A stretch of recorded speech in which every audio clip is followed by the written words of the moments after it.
ini kesimpulan dari yang kemarin ya. Kita ulang lagi yang kemarin karena ini akan berkaitan. Jadi pertama adalah dari bahwa si red blood cell itu dia terhadap oksigen itu kadang dia high affinity, kadang dia low affinity. Nah, kapan jadi dia bisa punya high affinity to oxygen, dia kadang-kadang bisa punya low affinity to oxygen gitu. Nah, sekarang kapan itu high affinity? Apa itu high affinity dan low affinity? High affinity itu artinya when oxygen binds easily and difficult to release. Jadi gampang diikat, susah dilepas.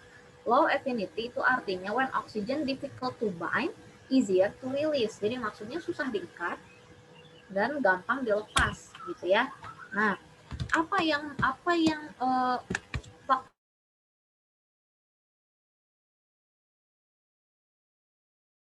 sama yang kita pelajari di bab ini adalah pertama, partial pressure of oxygen. Apa itu partial pressure of oxygen?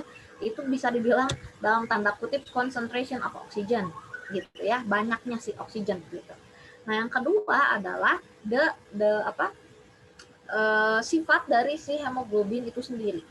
Jadi sifat dari si hemoglobin itu sendiri dia itu jadi si kurvanya itu kan ini kurvanya yang kita lihat itu adalah partial pressure of oxygen, bagaimana dia mempengaruhi the saturation of hemoglobin. Saturation itu artinya kejenuhan, jadi banyaknya hemoglobin yang banyaknya oksigen yang dia ikat gitu loh. Semakin tinggi partial pressure-nya, semakin tinggi partial pressure oksigennya, artinya semakin banyak oksigen yang ada, si hemoglobin itu lebih penuh gitu, lebih penuh. Berarti kalau lebih penuh artinya apa? Artinya dia lebih mudah mengikat oksigen gitu. Nah, tapi uniknya bentuk grafiknya itu nggak mulus S. Grafiknya itu bentuknya S. Kenapa bisa gitu? Karena ketika oksigen mau bind pertama kali itu lebih sulit sehingga si grafiknya itu landai ya, itu lebih susah sehingga ini masih sama kesimpulannya, seiring partial pressure of oxygen naik, saturation of hemoglobin juga naik kan ya, jadi lebih penuh gitu si hemoglobinnya. Nah, tapi ketika misalnya dia sudah berikatan dengan oksigen, itu grafiknya naik tinggi, jadi steep banget. Nah, ini apa? Karena ketika dia sudah berikatan satu dengan oksigen, nah oksigen sisanya itu gampang sekali berikatan, jadi affinity-nya, saturation-nya langsung naiknya cepat gitu.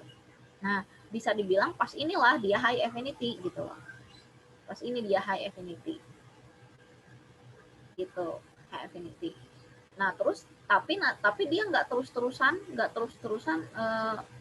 steep. Nanti dia landai lagi karena seiring dengan si oksigennya penuh, saturated, seiring dengan semakin saturatednya si hemoglobin, itu oksigen yang semakin sulit berikatan, jadi landai lagi gitu intinya. Jadi ini alasan kenapa nggak mulus kayak gini gitu loh, nggak mulus kayak gitu ya, tapi bentuknya itu S.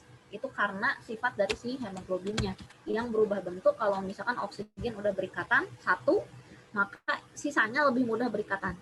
Nah, ketika sudah penuh makin sulit lagi gitu ya. Ada di worksheet yang kemarin. Nah, dari grafik ini kita bisa melihat dua faktor pertama yang mempengaruhi afinitas terhadap oksigen itu. Jadi yang pertama adalah partial pressure of oxygen, yang kedua adalah sifat dari si hemoglobinnya. Jadi yang kalau partial pressure of oxygen kan kelihatan dari grafiknya naik terus. Kalau misalkan sifat si hemoglobin itu kelihatan dari bentuk kurvanya yang S, bukan lurus biasa gitu. Nah, sekarang ternyata satu faktor lagi yang kita pelajari yang mempengaruhi afinitas oksigen adalah the concentration of carbon dioxide atau partial pressure of carbon dioxide, we can say. Gitu ya. Ada 3 grafik. Grafik yang pertama itu yang pada partial pressure of carbon dioxide yang biasa aja intinya. Nah, gitu ya, yang normal. Nah, yang biru, yang hijau itu grafik ketika partial pressure of carbon dioxide-nya high. Nah, yang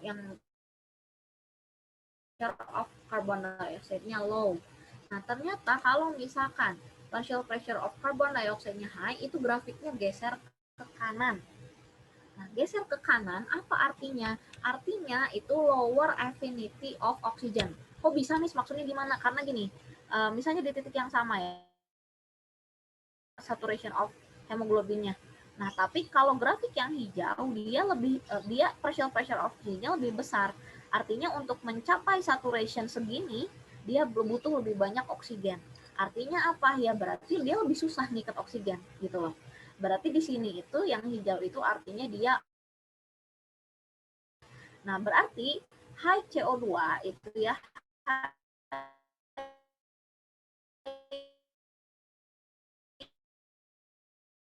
CO2 itu artinya ini adalah desain yang luar biasa. Kenapa? Karena ini justru yang mereka butuhkan. Kan ingat, lower affinity itu artinya apa? Susah ngikat oksigen dan mudah melepas oksigen. Gitu kan? Jadi ada dua arti tuh. Maksudnya bukan dua arti. Ada dua hal yang terjadi ketika oksigen itu lower affinity-nya. Artinya apa? Susah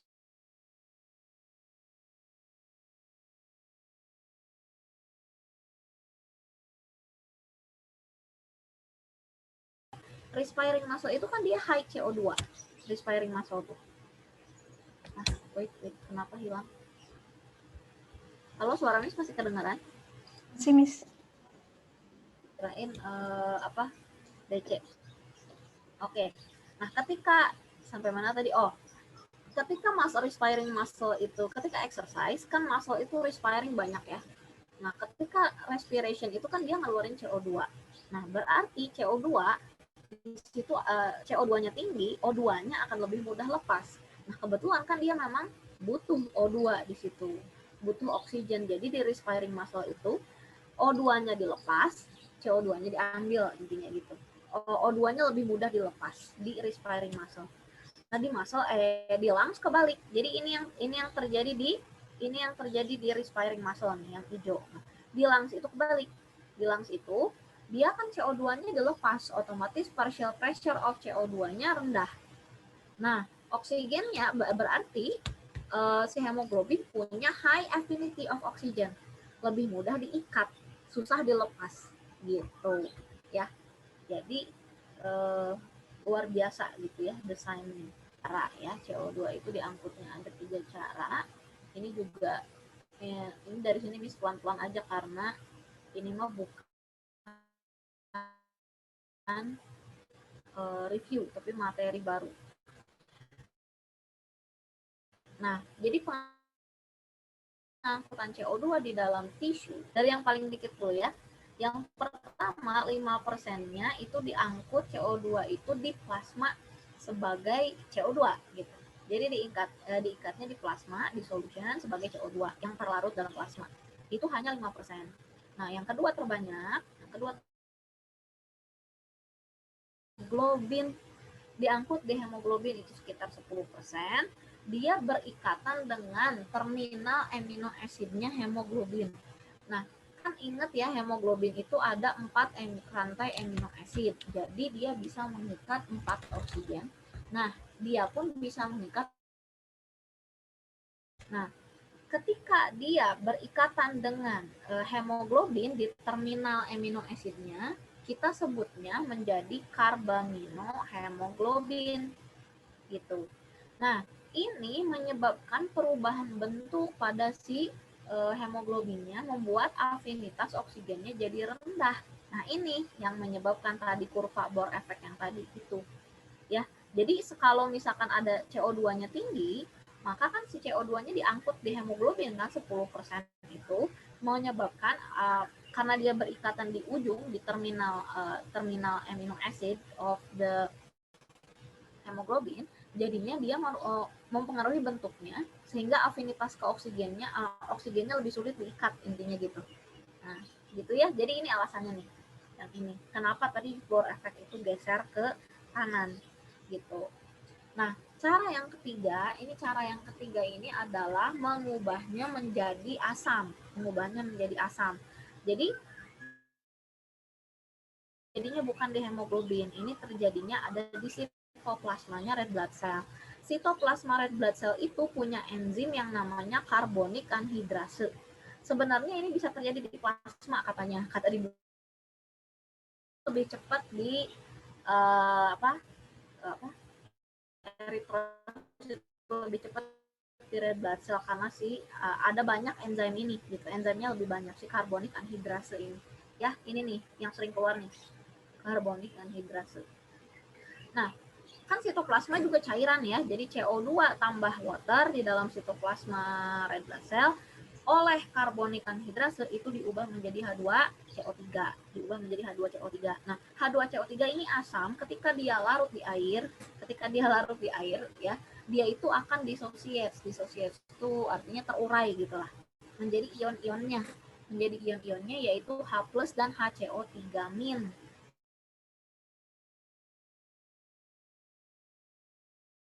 Nah, inilah yang dia diangkutnya 85% dalam bentuk H+ dan HCO. Jadi si H+nya itu ada lanjutannya ini ya, si H+nya itu akan berikatan sama hemoglobin juga.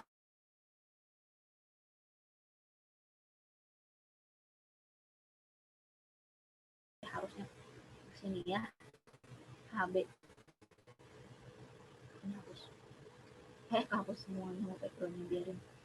Nah, jadi si H+ ini diikat sama hemoglobin jadi HHB. Kenapa? Karena kalau misalkan tidak diikat, nanti ini tuh akan sangat mempengaruhi keasaman darah. Jadi H+ itu kan yang membuat yang membuat kenapa cairan itu asam gitu. Jadi dia diikat sama HHB biar jadi buffer, jadi nggak terlalu asam. Tapi sebenarnya akan tetap asam, pasti tetap asam, cuman nggak terlalu gitu loh. Akan tetap asam. Ini juga sih perubahan pH inilah yang sebenarnya dideteksi oleh otak, kalau misalkan kita lagi respirationnya lagi tinggi. Jadi kenapa kalau misalkan exercise, ini nyambung sama breathing. Ini mah intermezzo aja. Karena sifat pengangkutan yang ini, jadi ketika kita banyak respiration itu di muscle, darah kita tuh memang akan jadi sedikit asam gara-gara ada CO2 ini kan, walaupun udah di buffer sama HHB ini, karena jadi si ikat sama hemoglobin jadi HHB sehingga tidak terlalu asam tapi tetap jadi asam. Nah, inilah yang dideteksi otak ketika darah kita kaya akan CO2, terdeteksi dengan perubahan pH, itu kita akan bernapas lebih cepat gitu loh. Nah, itulah yang terjadi kenapa kita kalau misalkan lagi exercise napasnya lebih cepat gitu, karena otak kita mendeteksi perubahan pH di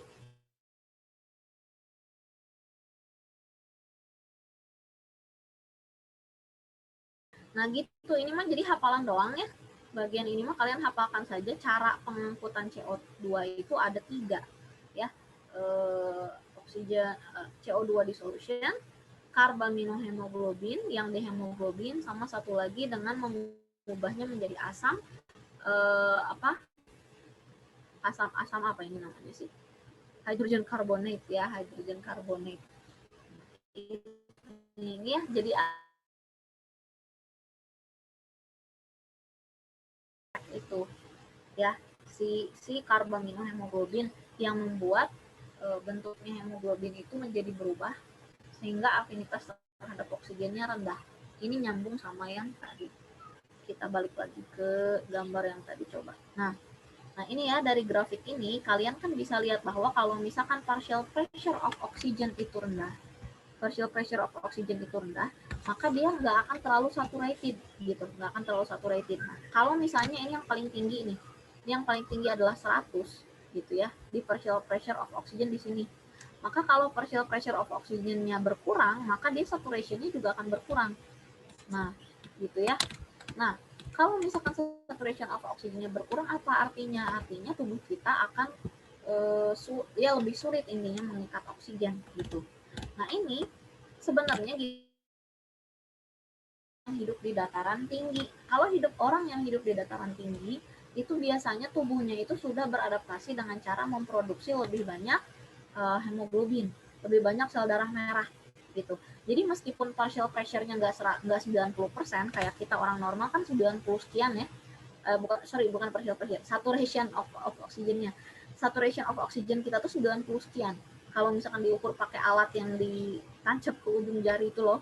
Nah, kalau misalkan orang yang hidup di hidup di gunung itu katanya sampai ke 70% saturatednya. Nah, ini kan rendah ya. Jauh sebenarnya gitu, jauh karena partial pressure of oxygennya di sana memang rendah. Tapi kalau mereka mah udah teradaptasi meskipun saturation tapi jumlahnya banyak gitu si red blood cell-nya.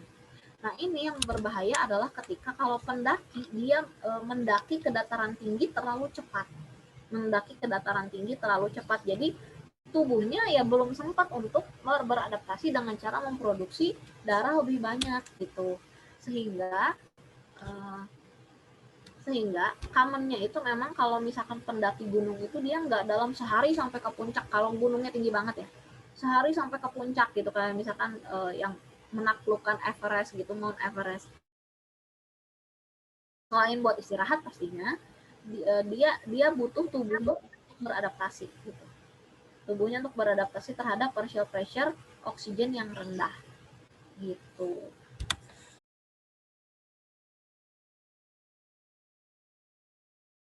Nah, ini sebenarnya kalian udah pelajari di S4 ya, kalau tentang jantung ini nothing new sebenarnya. Nothing new ini di di JC1, cuman mungkin ada sedikit pendalaman aja. Oke. Nah, ini ya strukturnya kan udah waktu di S4 sama sedikit.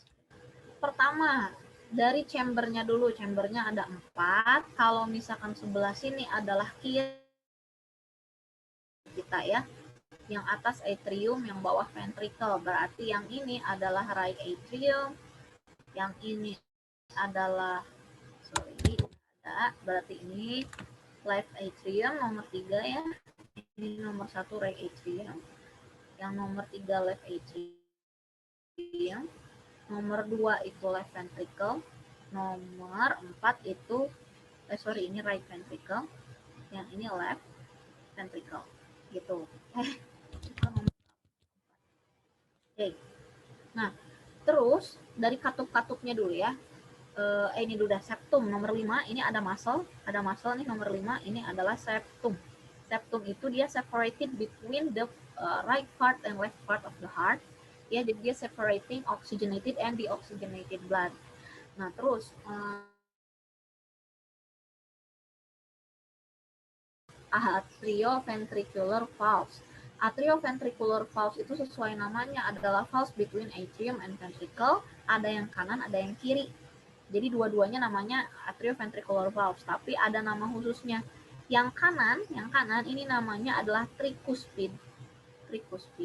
Yang kiri adalah bicuspid. Gitu. Tapi sebenarnya ini tuh ya atrioventricular valves dua-duanya gitu ya. Ini nama lain.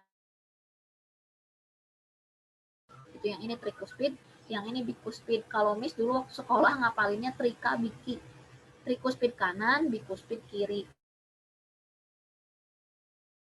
Pembuluh darahnya itu ada katup juga pembuluh darahnya, yang arteri sih namanya adalah ini nomor 7 sama nomor 7 ini ya, namanya adalah semilunar valve atau atrial valves ya, sama aja, semilunar valves. Nah, terus apa lagi lagi mau dibahas? Pembuluh darahnya ya. Pembuluh darahnya. Atrium itu kan dia menerima darah dari tubuh, atau dari lungs gitu. Pembuluh darah yang untuk masuk ke pembuluh darah untuk yang bawa darah ke jantung itu adalah vein. Jadi pasti yang biru-biru ini vein. Nah, yang superior ya Miss namanya. Yang ini vena cava inferior. Benar nggak sih? Superior sama inferior. Correct me if I'm wrong. Ini lupa lagi dia namanya superior inferior kan? Betul, Miss. Superior sama inferior. Nah, vena cava superior ini dia bawa darah dari tubuh bagian atas. Vena cava inferior itu bawa darah dari tubuh bagian bawah, dua-duanya masuk ke right atrium. masuk ke right atrium. Nah, dari right ventricle ini fungsinya dia ingat memompa deoxygenated blood ke lungs. Jadi pembuluh darah yang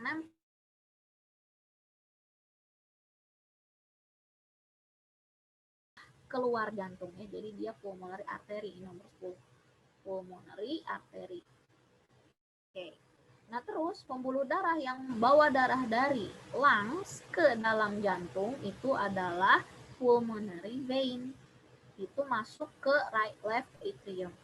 Nah, udah gitu dari left ventricle, darah dipompa keluar ke arteri yang terbesar, which is aorta. Nah, gitu, aorta itu dia bercabang, ada yang bawa darah ke bagian atas tubuh, ada yang bawa darah ke bagian bawah, gitu ya. Nah, ini nomor 13, ini sebenarnya pulmonary vein, cuman yang ini dari paru-paru kiri, yang ini dari paru-paru kanan, gitu. Nah, ini pulmonary nomor 10, itu pulmonary artery ke paru-paru kiri, yang gitu. Makanya ini nomornya banyak sebenarnya karena dipisah kanan kiri. Ini strukturnya udah kalian pelajari kan waktu di S1. Kenapa ada yang lebih thick, kenapa ada yang lebih thin gitu. Kalau thick karena apa? Dia butuh pressure lebih besar. Kan kalau misalkan orang, kalian lihat olahragawan, semakin besar muscle-nya itu kita asumsinya dia semakin kuat gitu ya. Si atletnya itu semakin kuat. Jadi ya emang thicker muscle itu berarti higher pressure itu, thicker muscle higher pressure. Jadi ventricle lebih tebal daripada atrium, karena atrium cuma ngompak ke ventricle, sementara ventricle ngompak keluar tubuh. Dan left ventricle lebih tebal daripada right ventricle, karena left ventricle itu memompanya ke seluruh tubuh, sedangkan yang right ventricle itu cuma memompa ke lungs, which is very close gitu, and a very delicate tissues as well. Lungs itu nggak boleh terlalu tinggi pressure-nya. Nah, bahkan sebenarnya pressure yang dikeluarkan oleh si left ventricle itu sendiri, dia itu tinggi banget. Jadi kalau misalkan organ menerima pressure sebesar itu sebenarnya bisa bahaya. Sehingga apa? Dia tuh dikurangin dulu pressure-nya sedikit-sedikit di arteriol. Jadi kenapa sih pembuluh darah yang masuk ke organ itu harus mengecil, harus bercabang dulu. Karena dia pressure-nya harus dibuat dulu lebih rendah untuk nyampe ke organ gitu. Cuma ada beberapa organ tertentu yang memang membutuhkan pressure tinggi, kayak misalnya kidney itu kan filtration bisa terjadi itu karena ada pressure yang tinggi. Kenapa si amino acid kenapa ke glomerulus ya bisa keluar ke Bowman's capsule itu karena ada pressure yang besar gitu. Ya, ini septum juga fungsinya adalah to separate the oxygenated and oxygenated blood. Nah, ini juga kalian udah tahu fungsinya. Atrioventricular valves fungsinya adalah dia untuk menghalangi darah dari ventricle masuk lagi ke atrium ketika ventricle berkontraksi. Jadi when the ventricle contract ya nggak boleh kan darahnya masuk lagi ke sini. Jadi si atrioventricular valves-nya close. Sedangkan atrial valves atau semilunar valves ini fungsinya apa? Fungsinya adalah untuk mencegah darah masuk lagi ke ventricle ketika terjadinya ventricular diastole. Kalau kalian udah ngerjain worksheet pasti tahu ya ventricular diastole. Jadi ventricular diastole itu ketika bukan hanya ventricle sebenarnya, ketika ventricle dan atriumnya itu dia relax. Jadi jantungnya relax intinya gitu. Ketika jantung relax itu kan berarti pressure-nya turun ya, pressure-nya turun. Kalau misalkan nanti darahnya masuk dong, nanti darah dari aorta sama si pulmonary arterinya masuk lagi. Nah, itu tuh dicegah sama atrial valves ini gitu.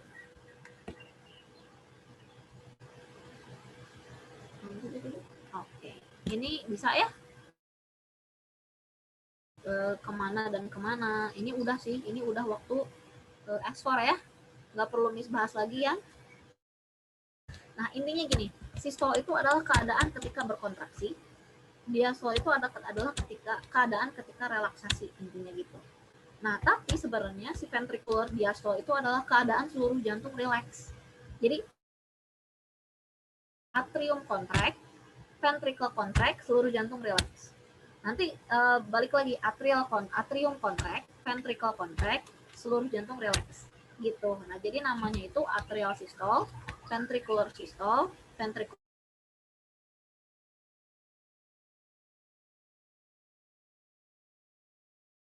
banget per milisecond gitu ya. Kemudian ventricle contract, kemudian dua-duanya relax. Gitu. Nah, ketika terjadinya atrial systole itu sesuai namanya, atrial systole itu yang kontrak adalah atrium.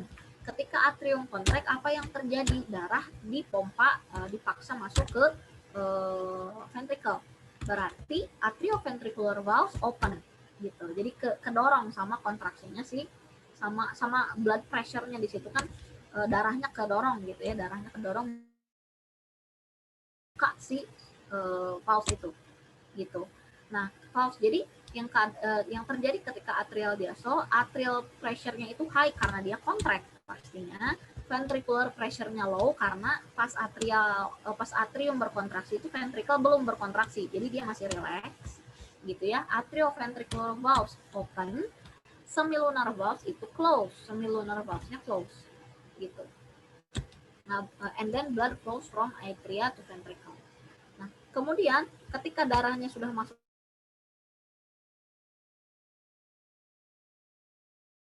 ventricle-nya yang contract. Ventricle contract itu namanya ventricular systole. Atriumnya relax gitu, atriumnya relax. Atrial pressure-nya low, ventricular pressure-nya high karena si ventricle-nya contract. Atrioventricular valves-nya close karena darahnya gitu. Semilunar valves open karena tujuan dia berkontraksi kan adalah untuk masukin darah ke atrium, untuk masukin darah ke arteri, masukin darah ke arteri. Nah, jadi dia itu memaksa si tekanan yang dihasilkan oleh si ventricle itu menekan cairannya, menekan darahnya. Tekanan dari si darah itu membuka paksa si valve gitu, si atrial valves ini. Nah, blood flow from ventricle into artery. Nah, kemudian yang terjadi apa? Nggak langsung kontrak lagi atriumnya gitu, tapi relax dulu dua-duanya. Jadi atrium pertama kan atrium kontraksi ventricle-nya relax, ventricle dua-duanya, namanya adalah ventricular diastole. Nah, ketika ventricular diastole ini arterial pressure-nya low, ventricular pressure-nya low. Nah, yang terjadi apa? Blood flows from vein to the atrium gitu. Jadi karena pressure di dalam jantungnya rendah, jadi darahnya masuk gitu ke jalan jantung. Lebih tepatnya kemana? Lebih tepatnya ke atrium gitu. Jadi pas ini atrioventricular valve close, semilunar valve close karena di sini mah yang terjadi adalah darahnya masuk ke atrium. Terus Miss ini apa dong valve ini apa? Nah, valve ini tuh ya valve di vein seperti yang kalian tahu.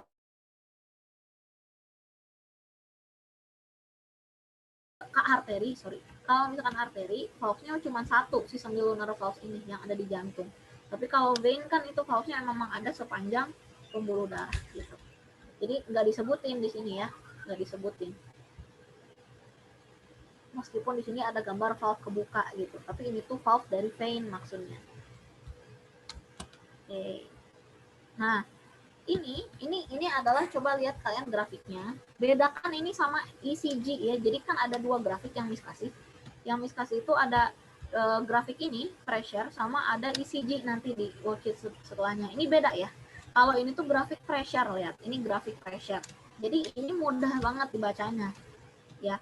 Berarti ketika ini apa yang terjadi? Ini adalah ketika adanya si kuning ini adalah atrial pressure. Jadi pas dia naik itu adalah ketika terjadinya kontraksi. Ini terjadi kontraksi atrium gitu. Nah, ini berarti yang hijau ini ventricular pressure. Nah, berarti ketika naik ini pas terjadi kontraksi ventricle.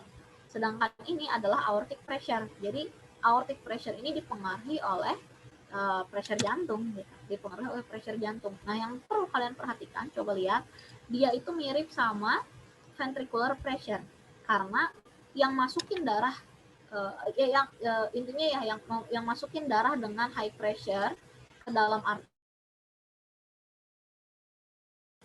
arteri itu adalah ventricle. Jadi ketika si atrium berkontraksi mah nggak naik kan aortic pressure-nya karena darahnya pas itu masuk ke mana? Masuk ke ventricle. Makanya di ventricle juga ini naik tuh, ada naik karena darah masuk gitu, darah masuk ke kanan, darah kan bawa tekanan gitu ya. Ini naik, ikut naik sama si pressure-nya atrium gitu. Nah, terus ketika dia berkontraksi, dia ngasih darah dengan tekanan yang tinggi ke aorta. Ya, jadi dia naik juga gitu. Ya. Nah, udah aja terus selanjutnya begitu. Ini apa nih?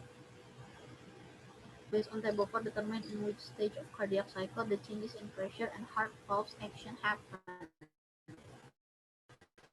Oh, oke. Nah, ini kan ketika atrium kontrakt, nah berarti pas ini tuh alveoli valves-nya dia kebuka pas di sini. Nah, ini udah turun lagi, dia udah istilahnya udah relax sih ininya. Kontraksinya udah selesai nih. Udah selesai. Nah, ketika si ventricularnya mau kontrak, nah alveoli valve close nih. Gitu. Nah, jadi yang terjadi ini tonjolan yang pertama ini adalah atrial systole nih, atrial systole, jendolan yang pertama. Nah, ini adalah ventricular systole.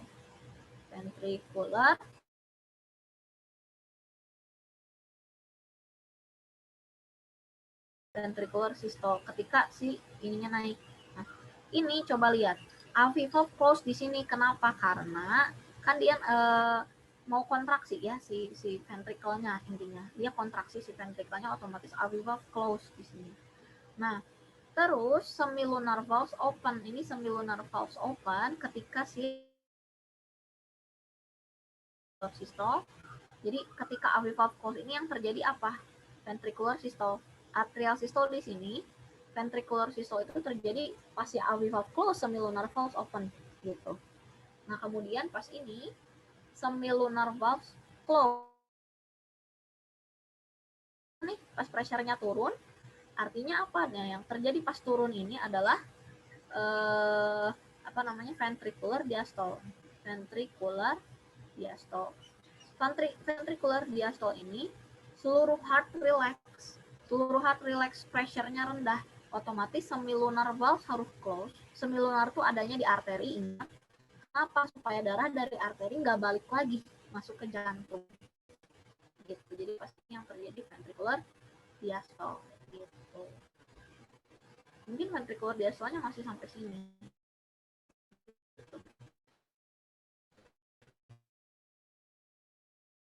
Enggak sampai sini. Nggak ada atrial diastole, karena atrial diastole gitu nggak ada istilah itu karena si atrium itu relax ketika ventricular systole itu atrium udah relax, ketika si atrialnya relax gitu ya.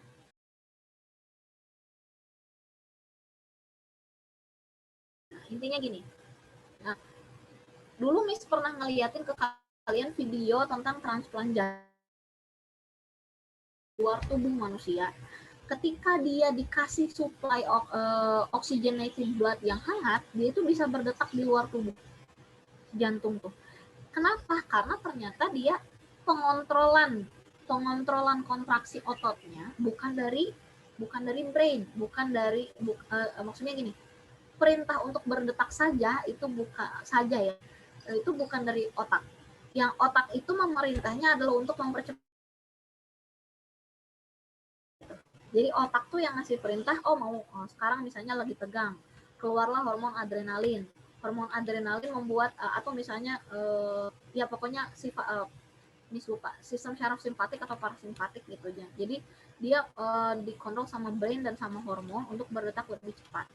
Misalnya lagi relax nih, keluar hormon relax, apa itu namanya, endorfin kalau nggak salah, sehingga jantungnya merileks gitu. Tapi yang menyuruh untuk berdetaknya sendiri itu bukan brain, bukan hormon, tapi kontrol pacemaker-nya pacemaker-nya jantung sendiri gitu.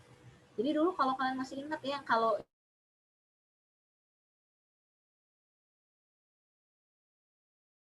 di luar tubuh dikasih suplai darah hangat, tiba-tiba aja berdetak sendiri gitu si jantung. Karena dia punya pacemaker sendiri. Pacemaker-nya jantung itu apa? pacemakernya jantung itu adalah sekumpulan sebenarnya sel otot, jadi bukan sel syaraf gitu ya, sel otot tapi khusus sel otot yang punya kemampuan untuk bikin action potensial kita mah gitu ya. Namanya adalah SA node. Sebenarnya nggak kelihatan oleh mata gitu, harus pakai mikroskop atau apa gitu. Jadi nggak kalau misalkan sekilas ketika kita ngeblack jantung, misalnya ngeblack jantung kambing atau sapi, atau misalnya mahasiswa kedokteran ngeblack jantung manusia, yang nggak kelihatan SA node-nya yang mana gitu. Jadi ya SA node ini adalah pacemakernya jantung gitu. Jadi dia otot yang bisa ngeluarin action potensial, yang bisa ngeluarin sesuatu yang mirip impuls lah intinya gitu.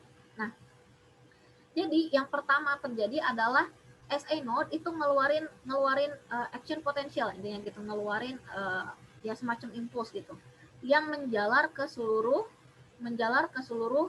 atrium supaya otot-otot si atrium ini berkontraksi. Nah, udah aja dia berkontraksi, tapi si muscle fiber ke atrium ini dia tidak bisa menghantarkan, maka impulsnya itu harus diteruskannya sama AV node. Jadi AV node itu adalah another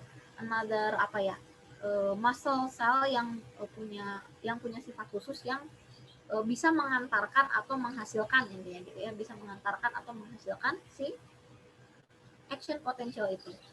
Nah, ini si AV node ini dia itu mendelay sebentar. AV node ini dia itu mendelay sebentar.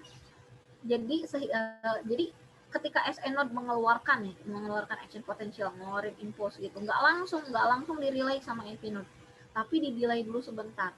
Sehingga itulah yang menyebabkan kenapa atrium kontrak duluan, terus baru ventricle gitu lah. Jadi nggak bareng, nggak atrium sama ventricle bareng gitu kontraksinya, enggak. Kalau gitu mah pucat atau gimana, serem banget gitu. Nah, kemudian jadi yang terjadi pertama adalah dia ngeluarin kita action potential, terus di-delay dulu sama AV node, terus AV node narusin action potentialnya ke his bundle yang ada di septum. Nah, terus dia bercabang ke Purkinje fibers yang ke kanan dan kiri. Nah, ini cara pengantaran impulsnya tuh dari SA node ke AV node, terus dari AV node ke his bundle ke his bundle gitu, terus ke left sama right branch. Jadi dia itu kontraksi jantung itu mulainya dari bawah. Kontraksi jantung itu mulainya dari otot-otot yang bawah gitu.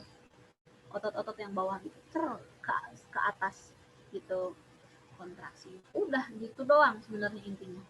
Name the structure in the heart that acts as the pacemaker to initiate the cardiac cycle and state the location, yaitu sinoatrial nodes tadi ya, in the right atrium near the entrance of superior vena cava. Nah, among 5 components cardiac, tadi 5 komponen yang di atas ini, there is a feature located in septum which delays the excitation wave in its passage from the atria to the ventricle. Name this component, which is AV node, atrioventricular node. Why this delay is important? To ensure that the atria have ejected all the blood into the ventricle before the ventricle contract. Jadi intinya supaya ya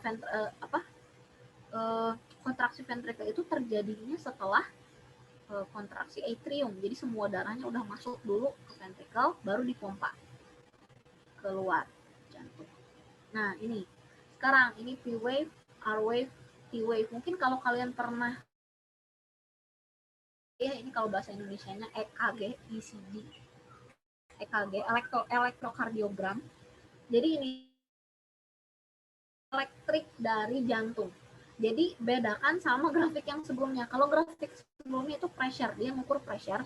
Jadi kita gampang lihatnya. Kalau ini tuh dia mengukur apa? Dia tuh mengukur electrical activity. Ya, jadi ini tuh merepresentasikan action potential gitu, atau tadi electrical wave itu yang dari SA node itu.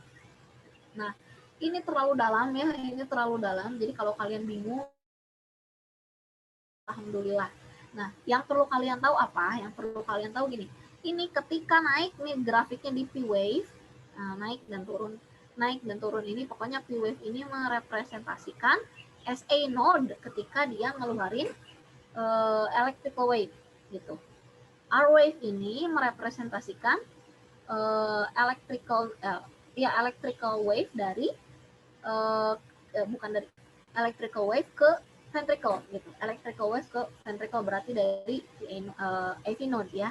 Nah, berarti di antara P dan Q inilah terjadinya kontraksi atrium atau atrial systole. Di antara jadi P dan Q inilah, di P dan Q atrial systole. Dan ketika S dan T inilah adalah terjadinya ventricular systole gitu. Jadi ini tuh mau kita mah apa? tembakan elektrisnya dulu. Nah, di sini kontraksi. Ini tembakan elektris terjadi kontraksi. Nah, T-wave ini adalah ketika ini bingung ngejelasinnya gimana ya? Repolarization of ventricle. Jadi kita mah ketika ventricle-nya recover gitu kan, dia asalnya mengkerut ketika apa?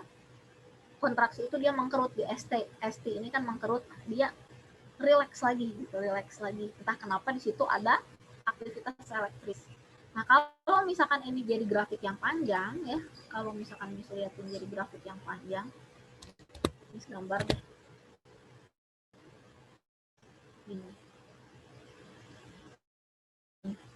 atau lihat di drama-drama gitu, sorry, ini turun dulu naik,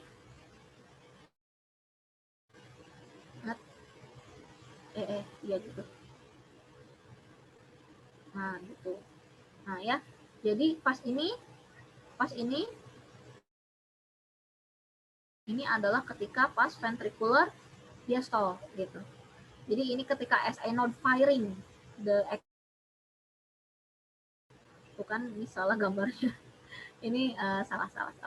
Ada jarak ya. Nah ada jarak dulu, terus gini, ada jarak P wave, Q, R, S, T. Nah ini ketika SA node firing, berarti kontraksi terjadi di antara P dan Q. Terus ini ketika VA node firing, kontraksi terjadi di sini. Nah ini udah relax, sisanya ini sampai nanti ada gini lagi, ini adalah ventricular diastole gitu. Nah udah, kalian cuma perlu tahu sampai situ, jadi nggak perlu tahu kapan dia repolarization, kapan dia depolarization, karena itu istilahnya terlalu dalam. Itu kalian harus belajar dulu tentang nerve system di situ ya. Yang itu aja yang perlu kalian tahu. P wave ketika SA node firing, ini ketika atrial systole, nah ini ketika AV node firing, ini ketika ventricular systole. P wave ini ketika ventricle recovered gitu ya. Nah sisanya berarti dia pas masih datar itu adalah ventricular diastole. Nanti ketika ada P wave lagi, berarti dia ada firing lagi saya ingat. Udah sampai sini.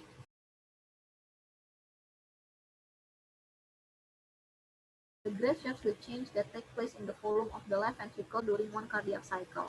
Ini kita bahas. Which point on the graph represent the start of atrial systole? Jawabannya C. Ini adalah volume of the left ventricle during the cardiac cycle. Which point the graph represent the atrial systole?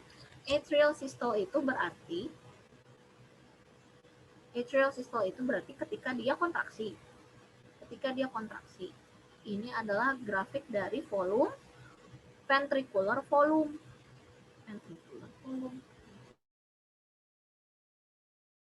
Ventricular volume kalau misalkan dia ketika atrial, kenapa yang ditanyanya atrial? Kenapa yang ditanya atrial? Oh karena dia mengecil sih ya, ketika atrial membesar dong, membesar sedikit. Oke, berarti gini aja deh. Ketika A ini kan volumenya tertinggi nih. A ini ketika volumenya tertinggi, berarti itu adalah ketika ventricular diastole. Sama D juga adalah ventricular diastole. Nah, B ini adalah poin terendahnya ventricular volume-nya. Berarti artinya di sini adalah ketika ventricular systole. Nah, C ini adalah ketika ketika atrial systole. Kenapa? Karena ketika atrial systole bisa dibayangin nggak? Atrial systole kan berarti si atriumnya mengecil. Nah, si ininya tuh kedorong sedikit, jadinya dia rata. gitu, di sini merata, gitu, kedorong sedikit ya, gitu. Ini mudah-mudahan bisa dipahami ya. Miss bingung soalnya ini kalian harus lihat video biar bisa kebayang gitu, harus lihat video biar bisa kebayang. Mudah-mudahan bisa dimengerti ya. The diagram shows the changes in electrical activity in the heart muscle during one cardiac cycle. This is called an electrocardiogram. Oh, ada nih gambarnya yang bagus. Ya B, oke. Okay. Which electrocardiogram shows a rate of 7, oh ini math ya, at 75 beats per minute. Oke, okay. Berarti ini mah yang perlu dipahami adalah ingat aja bahwa satu bitnya itu terdiri dari apa? P-wave, QRS, sama T-wave gitu. Jadi kalian harus tahu satu bitnya itu ini tuh berapa bit gitu. Ini kan berarti dalam 4 bit dia kira-kira adalah satu,